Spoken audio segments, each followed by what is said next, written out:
کر گئے تھے کہ میں اپنی آ کے بیوی سے ملوں گا. ان کے گھر میں ان کی بیوی انتظار کر رہی تھی, بچے انتظار کر رہے تھے. تو میرے پیارے ساتھیو, اس دنیا کی زندگی کوئی اہمیت نہیں ہے. تو نیک عمل دیکھیے ان لوگوں کا, من عمل صالحا من ذکر او انثی, جو عورت جو مرد نیک عمل کرے اللہ ان کو پاکیزہ زندگی دیتا ہے. بھلے یہ دنیا کے لوگ یہ کہیں گے کہ انہیں پھانسی دی گئی, سولی پر لٹکایا گیا, تخت دار پر لٹکایا گیا, لیکن اس دنیا کی چند دنوں کی زندگی ہے, چند دن لوگ ان کا تذکرہ کریں گے. لیکن جو سمجھدار ہے اسلام کے مطابق ہو یا کسی بھی مذہب کے مطابق ہو, سب یہ جانتا ہے کہ اگر مذہب کے لیے, دھرم کے لیے کوئی اگر لڑتا ہے اور اس راہ میں مر جاتا ہے, شہید ہو جاتا ہے, لڑائی کر کے, جہاد کر کے, کچھ کر کے, وہ انسان کبھی خراب نہیں ہو سکتا ہے. ہاں کچھ لوگوں کا عقیدہ یا سب کا عقیدہ یہ ہو سکتا ہے کہ سورگ میں جائے گا, لیکن ہمارا جو عقیدہ ہے کہ اسلام پہ مرنے والا جائے گا, یہ طریقہ الگ ہو سکتا ہے, یہ سوچ الگ ہو سکتی ہے, لیکن کوئی انسان یہ برا نہیں کہے گا کہ مذہب کے بنیاد پر لڑنے والا, مذہب کے لیے لڑنے والا, اللہ اور اس کے رسول کے لیے لڑنے والا اگر مر جاتا ہے, انہیں پھانسی دی جاتی ہے, تو وہ انسان ہرگز برا نہیں ہو سکتا ہے. من عمل صالحا من ذکر او انثی, وہ آدمی یہی سوچ کر تو کیا تھا کہ میرا بھی شمار ان لوگوں میں ہو جائے. ہم اور آپ دنیا میں کیا نہ کیا کرتے ہیں, اولاد مر جاتی ہے تو ہم اور آپ نوحہ کرتے ہیں. میری بہنوں, تمہارا جس طرح بچہ ہے اور تم اپنے بچے کے انتقال کے بعد اتنا نوحہ کرتی ہو, اتنا نوحہ کرتی ہو, اتنا گریبان پھاڑتی ہو کہ تم یہ کہتی ہو کہ پھلانے والا کون ہے, میرا بچہ اس دنیا سے چلا گیا, میرا شوہر اس دنیا سے چلا گیا, میرا باپ چلا گیا, میرا بھائی چلا گیا. آؤ ابو طلحہ کا ایک واقعہ تمہیں سناؤ. ابو طلحہ اپنے ایک بچے سے سب سے زیادہ پیار و محبت کیا کرتے تھے. خدا کو امتحان لینا تھا, اللہ کو آزمائش کرنی تھی کہ ان کا بیٹا بیمار پڑ گیا. جب بھی گھر آتے ان کے بیٹے کی خیریت پوچھتے کہ میرا بیٹا کیسا ہے. ان کی بیوی ام سلیم سے کہتے کہ میرے بیٹے کی طبیعت کیسی ہے, ڈیلی پوچھا کرتے تھے. غیر معمولی محبت تھی, بے انتہا محبت تھی. لیکن ایک دن ایسا ہوا, بیماری بڑھتی گئی, 8 دن کے بعد 10 دن کے بعد وہ بچہ مر جاتا ہے. ابو طلحہ گھر میں نہیں ہے, ان کا باپ گھر میں نہیں ہے, ان کی ماں گھر میں, ام سلیم گھر میں ہے. ان کے اوپر پہاڑ ٹوٹ پڑا, غم کا پہاڑ ٹوٹ پڑا, مصیبت کا پہاڑ ٹوٹ پڑا.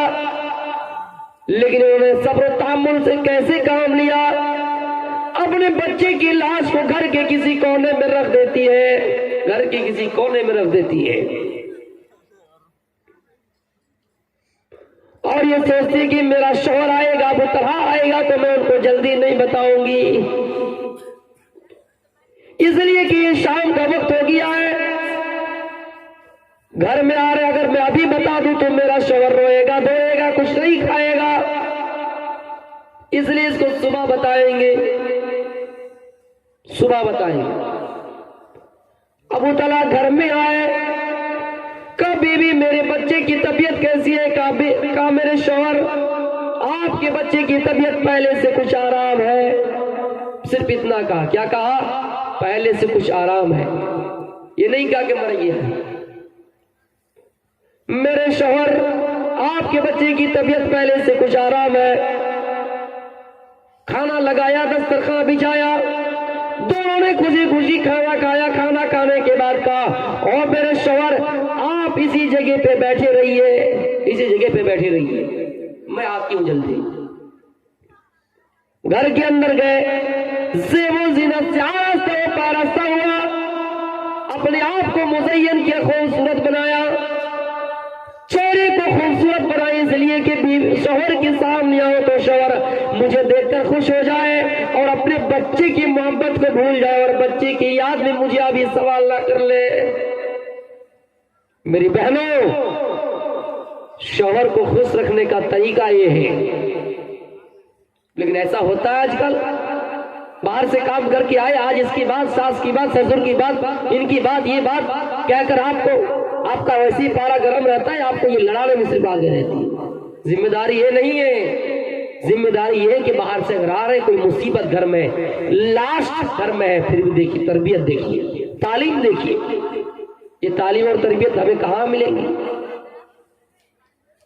اتنا اپنے آپ کو خوبصورت کیا اور دونوں آرام کے ساتھ بات چیت کرتے سو گئے۔ دونوں نے فجر کی نماز پڑھی، فجر کی نماز پڑھنے کے بعد اپنے شوہر کو کیا جملہ کہا؟ اپنے شوہر سے کہا، میرے شوہر مجھے یہ بات بتائیے، دنیا میں کسی انسان کے پاس کسی انسان نے کوئی امانت رکھی، کوئی سامان رکھا، امانت کے طور پر کوئی کسی کو کچھ سامان دے، کوئی سامان کسی کو امانت کے طور پر دے، تو کیا اس کو واپس کرنے میں ہچکچاہٹ ہوں گے؟ کیا کوئی ہلو حجت ہوں گے، جھگڑا کریں گے آپ؟ کہ نہیں، کوئی کسی کو کچھ امانت سونپے تو اسے واپس کرنا چاہیے۔ باتوں کو کہاں سے لا رہے ہیں یہ بات دیکھیں، سیٹنگ کہاں سے کر رہے ہیں، تسلی کہاں سے دلا رہے اپنے شوہر کو؟ میرے شوہر آپ مانتے ہیں کہ کوئی کسی کے پاس امانت رکھے اس کو واپس سونپی جائے؟ ہاں بالکل۔ تو دیکھیے میرے شوہر، اللہ نے آپ کو امانت دی تھی، آپ کا بیٹا دیا تھا، کہاں؟ کل رات اللہ نے آپ سے وہ امانت لے لی، آپ کا بیٹا واپس لے لیا، آپ کی اللہ کی امانت کی اللہ نے لے لی ہے۔